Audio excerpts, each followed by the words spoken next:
We are live in Green Bay, Wisconsin at Lambeau Field for a matchup against the number 2 overall pick, Lance Bowen, and the Green Bay Packers. But as we take a quick look back to last week, the game preceding this we did simulate and we picked up a big win over the Cleveland Browns, where we held the Browns offense to about 200 yards, picked off Deshaun Watson twice, and it was a cumulative effort on the ground with Deshaun Jacobs and even Peralta and Venable getting some carries. But it is another big win as the Raiders keep on moving. But now as we turn our attention back to Green Bay, taking on a rookie quarterback here, and the defense has played so much better since that Colts game. We struggled a bit in the run defense against Jacksonville, but Colts game really showed just how special and fun that this team can be. And once again, against the Browns, we replicated that performance, and we're looking to do it again.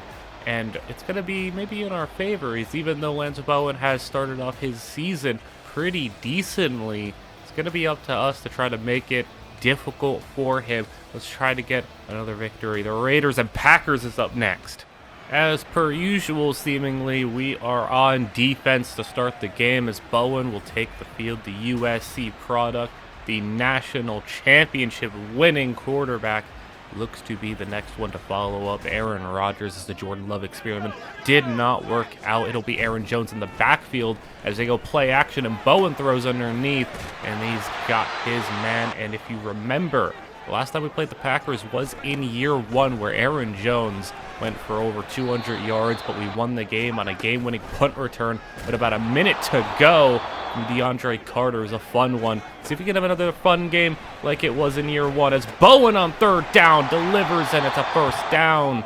And the Packers now moving to the 44-yard line. Play action once again. He's going to roll out right this time, and he's going to throw one deep, and it's incomplete. Overthrew it, and now 2nd and 10. Play action once again, and Bowen will misfire as the play action game's been heavily featured. 3rd and 10. The Packers will go screen, and they just dump it off. They tried to maybe get into field goal range, couldn't do that. And from the 43-yard line, they will punt the football away as Thomas Deshaun will take the field, and he has started his season a lot better. Just 2 interceptions early on. We're happy to see that he's protecting the ball a lot better so far as we start things off from our own 3-yard line, and Josh Jacobs will get the carry as Jacobs will bounce it outside. He got banged up last week, came back in late to try to help seal the game. And Deshaun will run it up the middle, a risky play call, but it gets us out of the shadow of our own end zone a little bit. We have some space to throw, and as we throw to Perez, it's incomplete. Packers look great field position to start as they go over the middle. That's Hunter Henry, the pickup from the Patriots, as they have put in a veteran tight end to help Lance Bowen out as he checks it down on first down. And there's Aaron Jones, the dual threat running back out of the backfield, getting them 9. Bowen to the air once more. Blitz is sent, and we didn't cover Aaron Jones, and we forced the incomplete pass. They go play action again and throw it underneath, and Hunter Henry barely gets the first down. Lots of play action, not a lot of running, as Bowen will roll left, throw it back to the fullback, who gets it down to the 6-yard line. Packers now goal line package. We'll toss it out to Aaron Jones, and the defender shoved him into Aaron Jones, as that's the most accidental tackle for a loss you will see Nate Hobbs ever get. 3rd and goal after a nice carry, and we'll see if they can put this into the end zone as Bowen will roll, and he's got nowhere to go, and he's getting sacked. Jeremy Chin on the blitz holds the Packers to a field goal try as they will knock it through 3-0, and the Packers take an early lead as we take the football with Josh Jacobs up the middle for 3 yards. As Deshaun now will throw, rolling right, bailing out of the pocket, will fire one to Michael Mayer, who can't hang on. And now 3rd and 7, Deshaun will throw, and Jacobs has to catch, but it's not going to be enough for a first down. And we're going to go 3 and out once again as Bowen takes over, and he's going right back to the air and right back to Hunter Henry.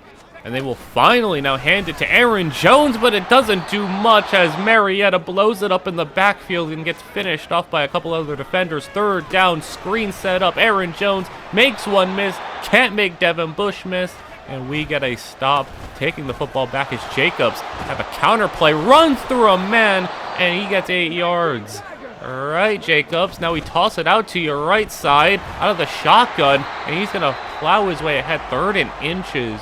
And with 3rd and inches, we have to go through the air as we are going to be a bit risky with it. And that's Kalen Shanny. You expect us to just go and try to power it up the middle, but we go back to the air again, and Kalen Shanny once more.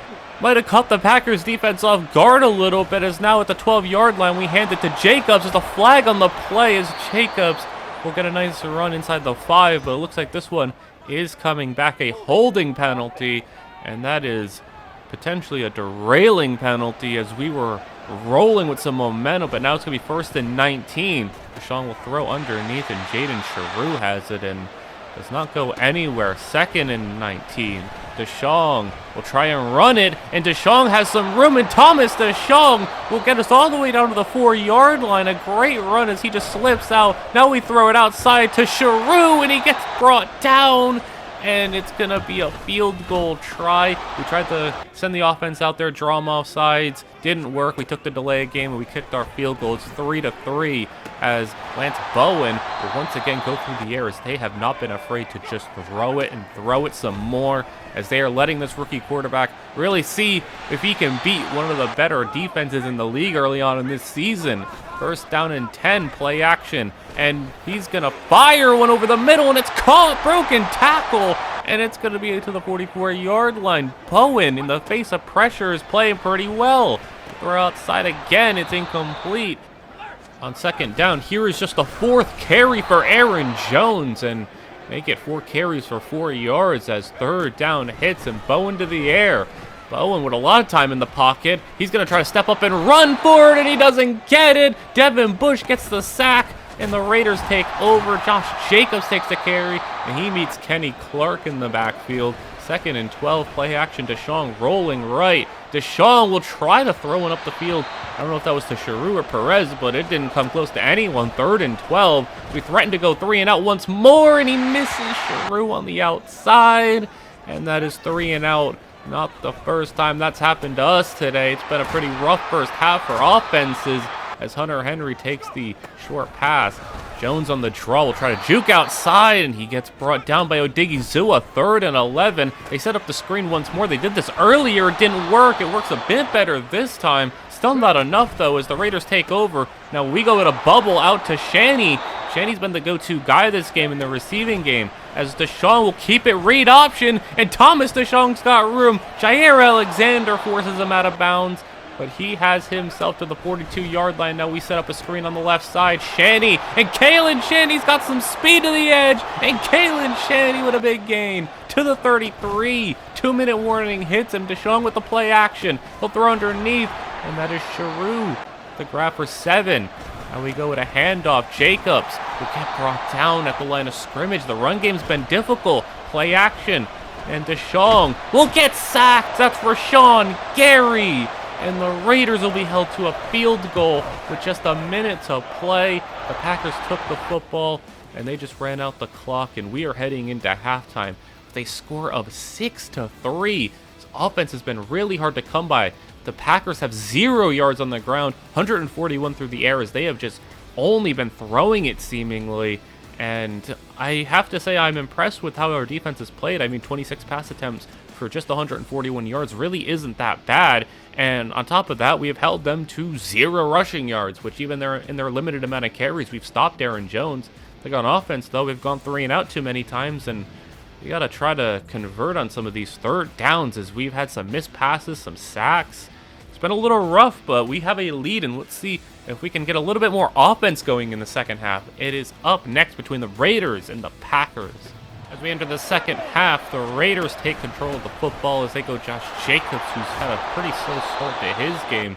Not a whole lot going on the ground, not a whole lot going in the offense in general, as Deshaun to the air. He'll throw one up top, and he's going for Shanny, who had a step, but it's overthrown, and that is crazy. Arm straight from Deshaun to overthrow it is on 3rd down. We hit Sharu, and Sharu's finally got a nice gain as we are up to the 34-yard line and get a 1st down. Deshaun, triple option, and that might have been a forward pass, but it was behind the line of scrimmage, so it is okay, as Josh Jacobs had a lot of space And Josh Jacobs now will get the carry. He'll get only a yard. 2nd down and 9. Deshaun to the air. He will throw, and he's hit as he's thrown, and it's intercepted. The Packers get it, and they got a lot of room to run, and the Packers get a pick 6. And that's just so unlucky as Mike Hughes has the opportunistic pick 6 falling into his lap. And the Packers now with the first touchdown of the game. It is 10-6 and a disastrous start to the second half for the Raiders. And Deshaun, who we talked about protecting the football very well, that was just his 3rd interception of the year as Michael Mayer has a big catch-off play action. Deshaun now will follow it up with a play action rollout to the left. He's going to go back right, and Deshaun, nowhere to go with the football. He's just going to duck out of bounds, and Josh Jacobs is injured on that play. Looked like something that happened on the opposite side of the field, but for now we have Alex Venable in the game, and he's going to take a carry and get 11 yards as Deshaun will throw. Outside, he's got Sharu with room to run, and Sharu gets past Mike Hughes and will get to the 4-yard line. Moss is the deep back, and he gets blown up by Kenny Clark. 2nd down. We go with a little run for Deshaun, who only gets about a yard. It is 3rd and goal. We need a touchdown. And what has Deshaun got for us? He's going to run for it, and Thomas Deshaun to the 1-yard line. We're going to go for it. Deshaun overloading the right side, and he gets blown up by Rashawn Gary. And it's going to be a stop at the 1-yard line for the Packers. 10-6 is your score still as Aaron Jones will take a 1-yard carry, and now dropping back in his own end zone, and he gets out of it. It's a great throw, great poise from Bowen. 3rd and inches now. Will throw outside, and he misses his man. They're not going to go for it. We are set up at great field position as Michael Mayer gets an 8-yard catch to start the drive. We are already at the 39-yard line as Deshaun, clean pocket, will throw over the middle, and that's a great throw and catch. Jaden Sharu to the 15-yard line. And now we hand it off. Venable will take the carry to the 6-yard line as Josh Jacobs is still not returned. Peralta's in the backfield now as Deshaun will roll left. He's got room to run. He'll throw to Mayer. They call it incomplete. We're throwing the challenge flag on that one as we get the replay. Not the best look there, but we will see another one right here. And Michael Mayer, that's going to be overturned, and that is going to be a Raiders touchdown. Finally, we're in the end zone as it is 13-10. We are finally on top in this game, and that's almost going to be picked off. Jeremy Chin got a hand on it. Now they go to Aaron Jones on the ground, and he has still had no success as he's only at 4 yards all game. Bowen on 3rd down, contested play, and that's once again Jeremy Chin in coverage as we drop to throw. Deshaun will load up deep, and that's Shanny, and that's going to be caught. Touchdown Raiders! Are you kidding me? What a throw from Thomas Deshaun. That is one of the deepest passes you can make. That was, I think, maybe traveled like 70 yards in the air, and the Raiders suddenly 20-10. I cannot get over that throw I just watched Deshaun make, and this defense is firing up on all cylinders. Now the momentum all on the Raiders side of things. It is 3rd and 20. Lot of time, but we have a lot of coverage deep, and we're going to get the football back. 20-10. Deshaun on the keeper, and Deshaun's going to run his way ahead for 4 yards as Josh Jacobs is not going to return for this game. We will have an injury update for him afterwards as it's going to be Peralta and Venable the rest of the way as on 3rd down, that's going to be Sharu with a catch, and it's going to be the 41-yard line. We will hand off Alex Peralta, and he will just get a yard. Peralta still in the game. Deshaun to throw. He'll run up and fire when Perez could have ran it. Trusted the arm. Perez couldn't hang on. It's 3rd and 9 as Deshaun will throw once more. He'll go up top for Michael Mayer. Put him in a 50-50 with Jair. Not the best decision, but he trusted his guy. It's incomplete. We'll kick a long 57-yard field goal. And for Daniel Carlson, it's no problem. 23-10 as Bowen play action. And that's a great throwing catch as the Packers start their drive off amazingly. And they will go to handoff as Aaron Jones. It's going to be 3 yards as he is just trying to get to a semi-respectable yards per carry as Bowen will roll left, throw it out of bounds. 2 men in the area for the Raiders as 3rd and 7 hits. And he will throw over the middle, incomplete, missing Christian Watson. 4th and 7, they got to go for it as he will throw once more, and he misses his man once again. Hunter Henry, the intended receiver, and this game very close to being sealed up for the Raiders as we have the football, we have the control, we have the 2-score lead, and we have Alex Venable getting us to a 3rd and 3 as they will hand it off once more. Peralta, nowhere to go. We are fine with that. 4th and 4. We don't care. We're trusting the offense as Michael Mayer gets the first down. As it's a risky call, but we wanted to try to seal this game, run some more time off the clock as Alex Peralta, not the receiving back, Venable's the receiving back, but he will get a catch and run for 11 yards as Deshaun will roll left. He's got room to run, but he's going to throw it, and there's Jaden Sharu inside the 5-yard line to the 4. Usually he runs, that time he throws, and Deshaun now a chance to make it a 3-score game as he's running. He has maybe a shot to run it in, but he throws it across his body. And there's some of those plays with Deshaun you got to clean up. He tried to throw it, and Deshaun, he's going to get sacked and fumbled. And it's going to be picked up by the Raiders, but Deshaun is falling apart in that goal-to-go situation. He'll just throw outside to Venable. It's going to be a short gain and a field goal try to make it a 16-point game. We will take it as it's going to take 2 touchdowns and 2 two-point conversions if the Packers are going to have a shot to get this one into overtime.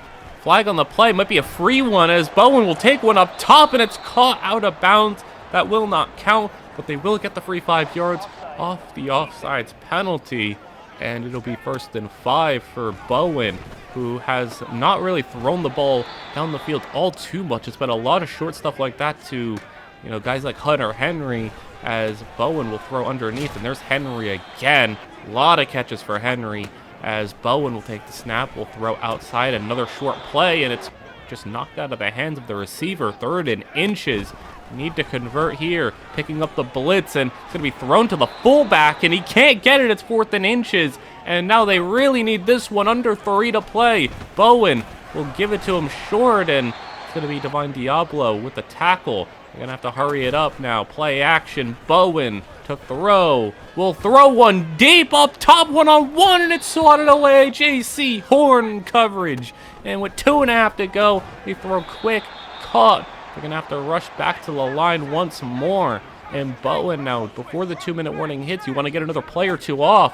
And Bowen will throw. Will have it caught, burst down. Will they get another one off? Yes, they will. 2-minute warning will hit after this play. And they have a great throwing catch inside the red zone to the 12-yard line. Bowen now underneath. It's going to be caught 6 yards. And they are inside the 10, hurrying back to the line. And Bowen's leading a great drive as Bowen will throw. And he's going to run. No, he's going to throw. End zone caught. Touchdown, Green Bay. Hunter Henry. And that's their first touchdown on offense of the day. 2-point conversion to keep the game alive. Play action. Back of the end zone. And it's caught.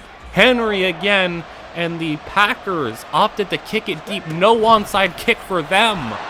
So it's going to be up to Alex Peralta and Venable to try to seal this game. 2nd and 3. Deshaun on the read option. And this game isn't over yet, but it is really close to being over. Read option once again. Deshaun, one more first down will do it. He's got the first, but he fumbles the football. And the Packers pick it up. You got to be kidding me.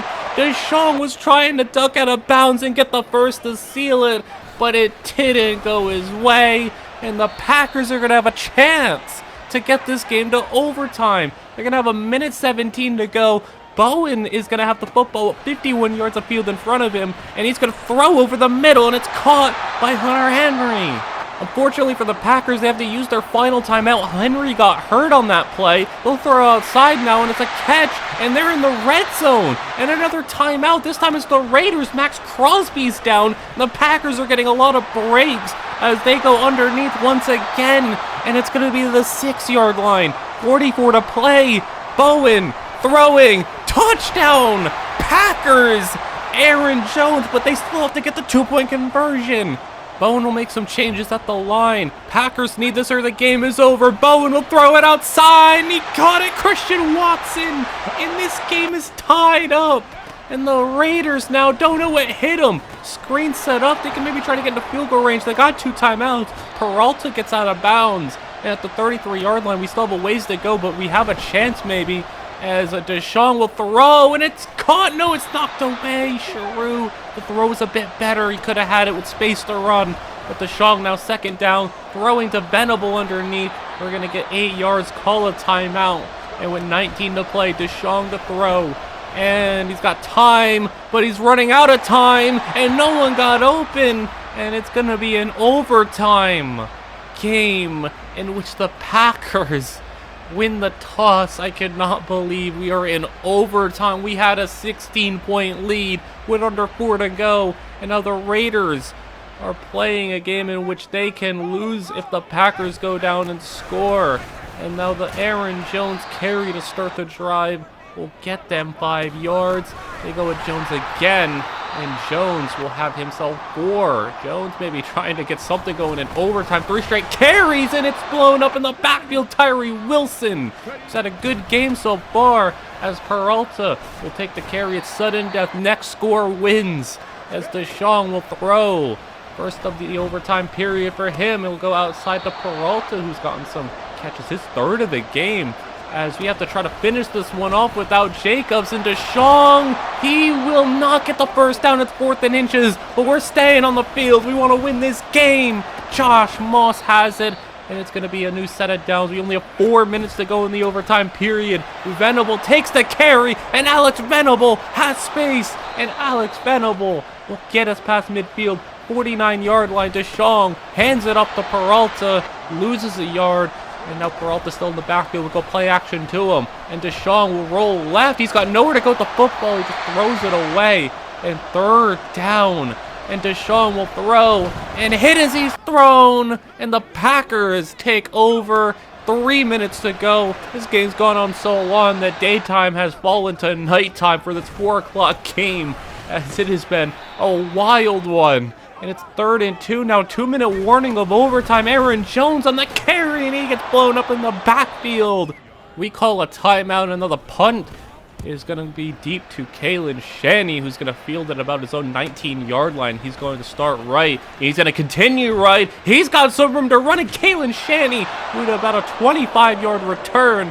Under 2 to go, and Deshaun now, we have to do something. We have to score some points, and we don't get any yards there. Cannot let this game end in a tie. Deshaun steps up and throws to Justin Perez. It's going to be caught, and it's going to be at the 42-yard line. Just need a little bit more to get into field goal range as Deshaun is going to throw outside. That's going to be Peralta, and we are on the fringe of field goal range. It'd be 57 from here. He's hit one earlier as Deshaun is going to get hit as he's thrown incomplete. Now 3rd down and 8. Deshaun to throw. And he's going to go for it all. Deshaun caught. Touchdown, Jaden Cheru. And the Raiders will walk off in Green Bay with a 32-26 win in overtime. And that was about as crazy of a game as it gets. A 16-point comeback that goes down to the final minute or 2 of overtime. And Thomas Deshaun, his aggressiveness pays off. And we get a walk-off touchdown as Jaden Cheru will send us to yet another victory early in this season. Heartbreak for the Packers. Celebration for the Raiders. And what a game it was. Defense played amazing until those final 2 drives in which Lance Bowen took him down the field. But, I mean, we could have just sealed the game if we didn't fumble, so I can't really put it all in the defense. Regardless, we pulled it off, and we have another victory. But we will be getting into the college football update right after this, as Kalen Shanny and Jaden Cheru had their best game as a duo. But after the college football update, we will have an injury update on Josh Jacobs, because it was not just a single game injury.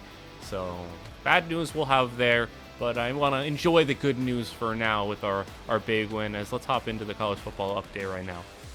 This is your college football update for week 6 and 7 of the college football season, and we have a new #1 team in the nation. Texas jumps all the way up to 1, and we got lots to talk about, and we'll start with Texas, who in a big-time showdown against TCU was able to come up big Resna Odernaut, who we'll be talking about later this year, and quarterback Joakim Bradley, we'll be talking about in this episode, and he will be the last prospect we talk about. But our first quarterback to talk about, they duoed up on offense to put up over 40 points and have an amazing game against TCU, and they jump up to the #1 team. But you have to be asking yourself, well, whoever was the #1 team before, for someone to go up to #1, someone has to go down. And the team that went down was USC, as they go down to Oregon, who ever since losing Deshaun, and, their program was pretty weak on talent, and Deshaun really carried them to a national championship. They're trying to rise back up as they have found themselves now at number 15 in the country.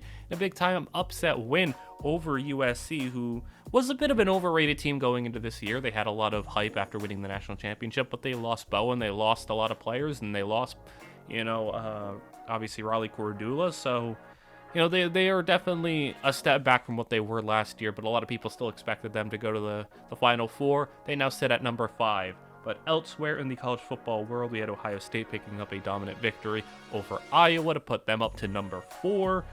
Georgia Tech was able to give Clemson a bit of a fight, but Clemson was able to pick up a win and bounce back after a loss.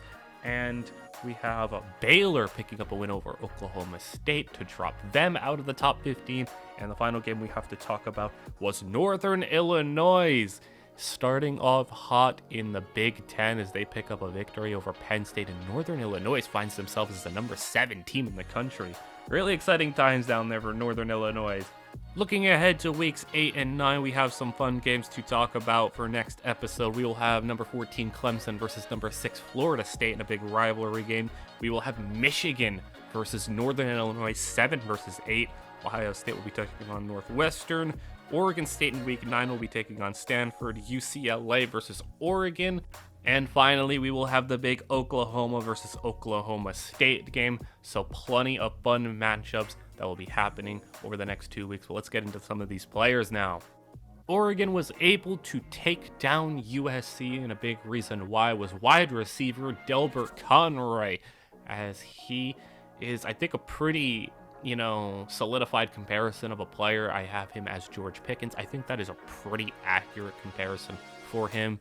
If you look up Delbert Conroy highlights in college, it is catch after catch of just one-hander, spectacular plays, one after another, a bunch of amazing grabs, and he is a touchdown machine. He has 127 career catches in college. 16 of them are touchdowns.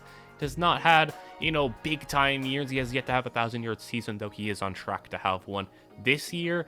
But he just gets the ball into the end zone. He's incredible in the red zone. He will make some wild catches, and some catches that you just question, how the heck is that even possible? So for that reason, you're going to be looking for that big body guy to get those big time third down catches, in traffic catches, red zone production, red zone targets. Is going to have high value because of that. And he's also, obviously getting a lot better, as I think he will be going over 1,000 yards this year, barring injury.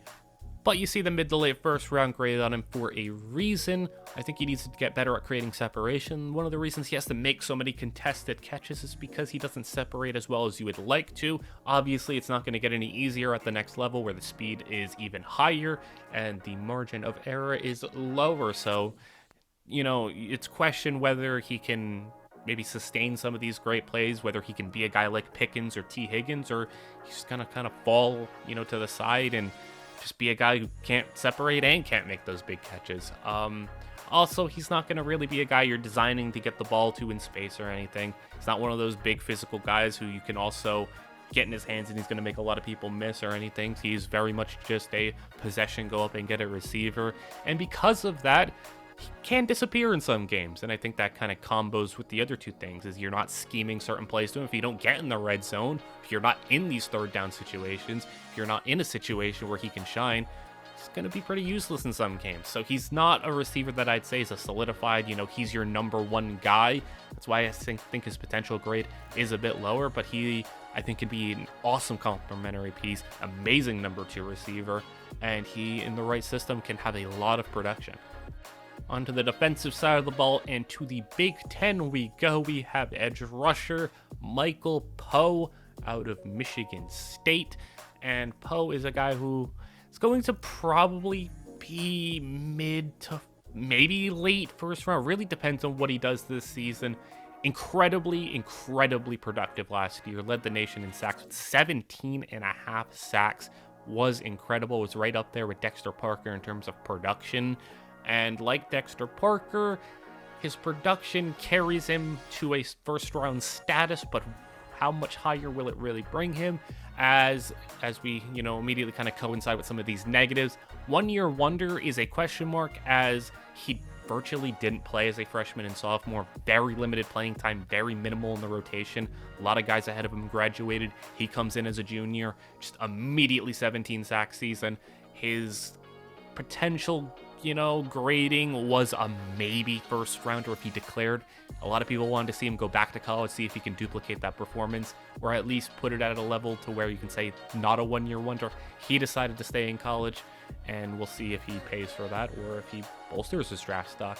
But I think that a lot of people look at some of his athleticism, and he lacks speed and bend off the edge. He's very much a guy who is going to win with power. And not only does he win with power, I think he's very good in run defense too. He's not going to be a liability on the edge on run defense, and he will bulldoze his way to get to some of the quarterbacks, but not a lot of bend. Some tackles can lock him up, and he's not going to be getting around guys.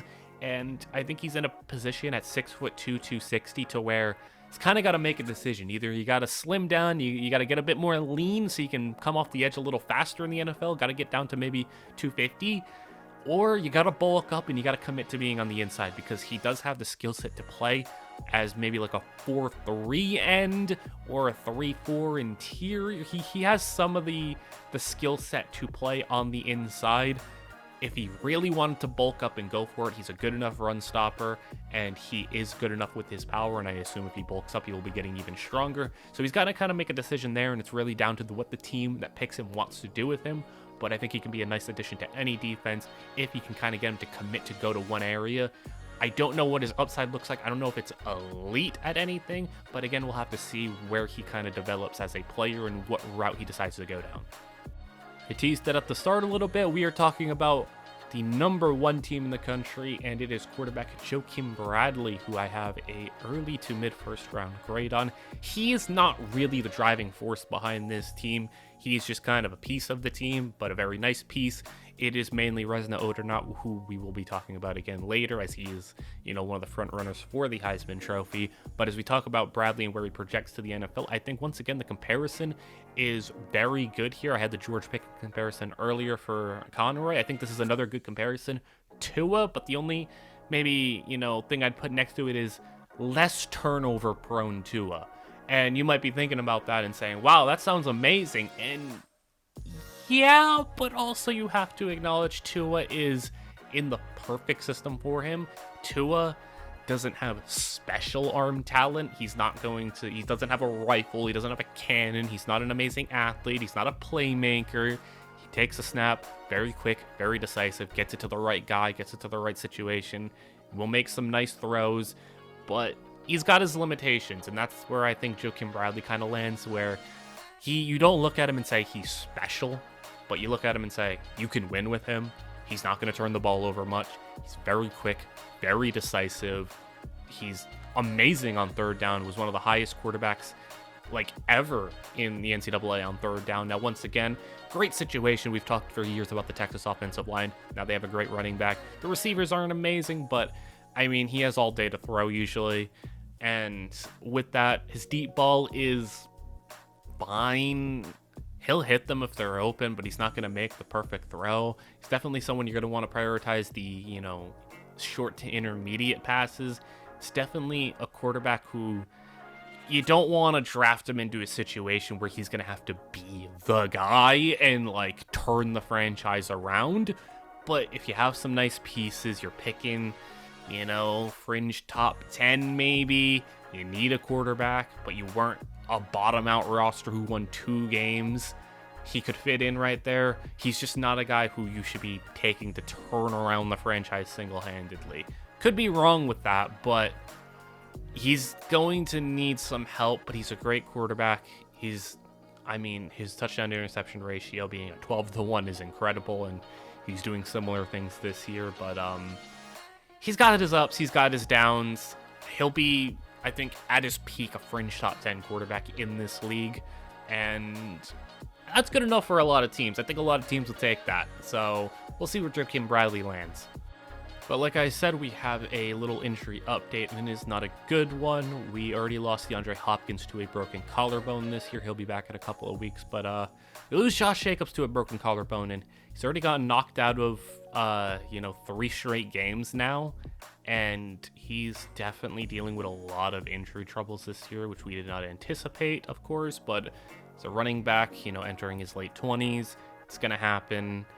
And his contract's up this year, so we'll see what that looks like and how that impacts things. But he was playing great when he was healthy. Unfortunately, we'll have to ride out half a year without him. We will see how that impacts the team, as that will be it for this episode. Good win from the Raiders today. Unfortunate injury to Josh Jacobs, but we'll see how that all impacts things as the season progresses. I will see you all in the next one.